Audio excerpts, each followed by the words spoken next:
So hello mga kulichap, isang magandang hapon po sa ating lahat. Ayan, nandito na naman tayo sa bagong 13 People's Park.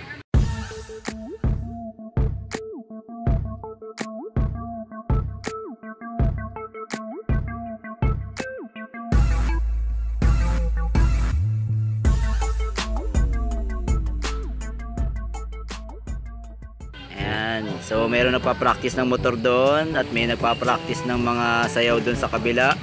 At ito po yung anak ko na nagbabike na naman. Ayan, medyo nasugatan daw po yung kanyang daliri kaya nagpapalagay ng band-aid. So for today guys, dahil dun sa last video natin, para malaman natin kung ano ba talaga yung mas maganda dun sa ating stoplight. Kung mapatatandaan nyo, yung last video natin is yan. So yan yung stoplight natin na white. So para malaman natin guys kung ano ba yung mas dapat sa kanya, kung red or white na bulb. Ayan, napa-order na naman ako ng another bulb, which is from Night Eye Philippines ulit. Pero this time mas nagmura siya guys. 189.53 pesos na lang siya. Kung matatandaan nyo, yung white bulb natin na in-order is 196 pesos. Ayan. So i-share ko lang guys din, kaya kami napapunta dito. Galing kasi kami dun sa Indang para nagpa-laboratory kami. Dahil dun sa lumabas sa medical exam ko, positive ako sa sugar. No, medyo naging mas sweet tayo. Ayan. So nagpa-blood chem ako tuloy. At ayun, medyo mataas talaga yung sugar natin. So I have to take medications. Siguro mas magiging madalang yung pagbablog ko dahil yung mga videos ko kasi is gabi natin ginagawa or gabi natin ini-edit. So siguro may kinalaman din sa pagpupuyat ko yon. Dahil habang nag-e-edit ako, nainom ako ng 3-in-1 coffee. Baka naman may magdo-donate sa inyo. De, joke lang. Yan ang pampagamot ko. Ayan. Pero joke lang yon. So medyo minimal lang yung gamot natin, and i-take ko lang siya for 1 month. So hopefully after 1 month, pagbalik na sa normal yung blood sugar natin. Alright? So eto na guys, bubuksan natin, i-unbox natin ngayon yung red na color ng ating stoplight. So syempre ayan, from Night Eye Philippines ulit, 189 pesos na lang siya. 189.53 pesos. Yung ating huling na order is 196 pesos. Ito, pagka-order ko is dumating na ulit na after 3 days. So ganun yung mga span ng pag-deliver, mabibilis.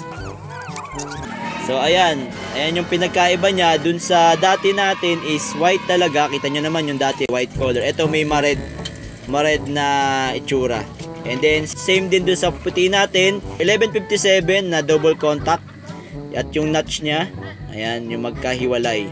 Ilalagay ko na rin for reference natin yung mga sockets para dito, no? Meron kasi tayong 1156 BAU 15S at saka 1156 na BA 15S. Yun. So yun yung for signal light and park light. And then ito naman 1157, nakalimutan ko yung code. Ilalagay ko na lang sa caption natin kung ano talaga yung code nito. Pero 1157 double contact. Ayan.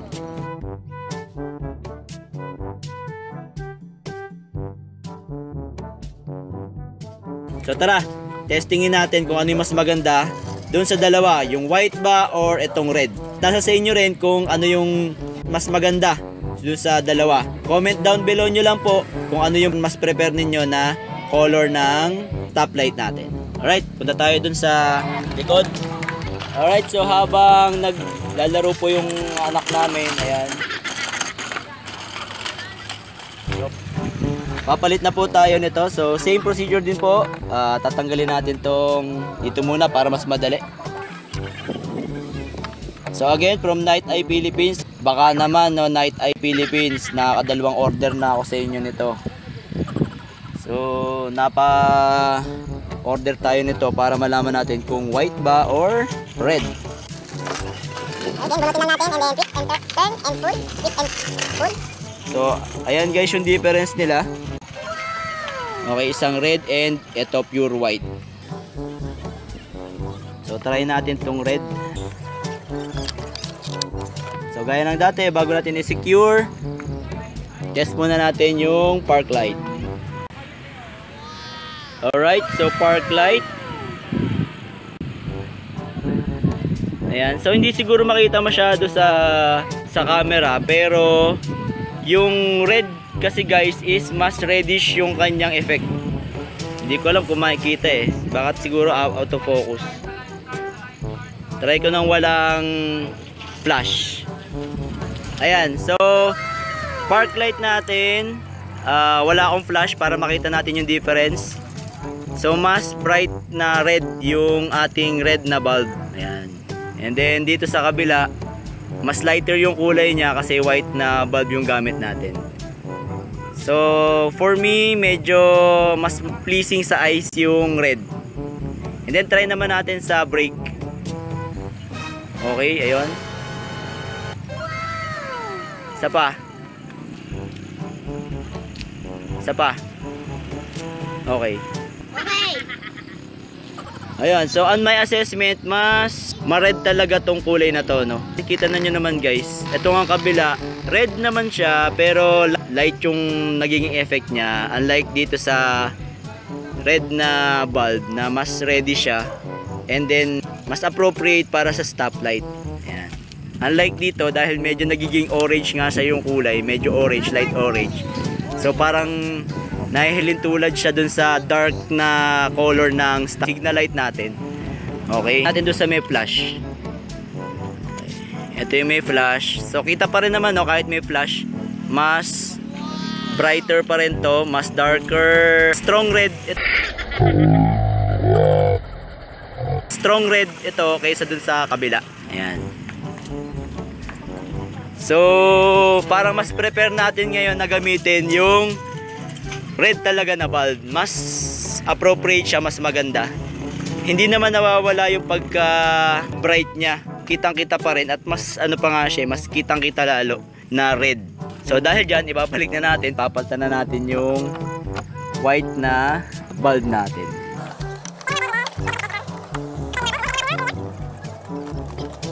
Buti na lang, nakabili pa ako ng isa. Dito naman tayo sa kabilang part.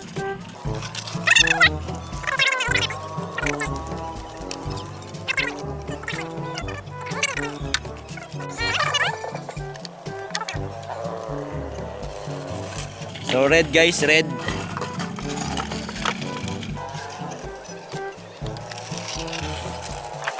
So bago natin i-secure, test muna natin. Park light. Okay. Mas maganda nga talagang tingnan guys yung red na bulb. Brake. Yun. Okay, isa pa. Okay, isa pa. Ayan.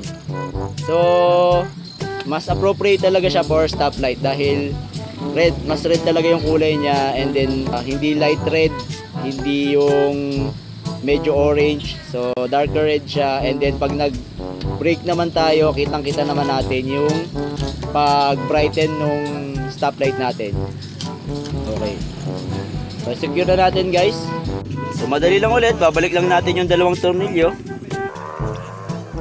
So pasensya na kayo guys kasi talagang inuna kong orderin yung white kasi ang iniisip ko yung red is medyo magiging malabo, pero hindi naman siya ganoon talagang malabo, mas maitim lang talaga siya or mas darker lang talaga siya dun sa white.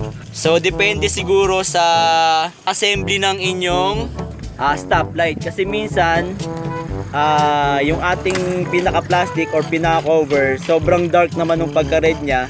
So siguro para sa kanya mas prepare natin yung white para yung effect niya is red pa din. Ito kasi medyo manipis na yung plastic nito, kaya pag nag-reflect siya yung white, nagiging light orange naman siya.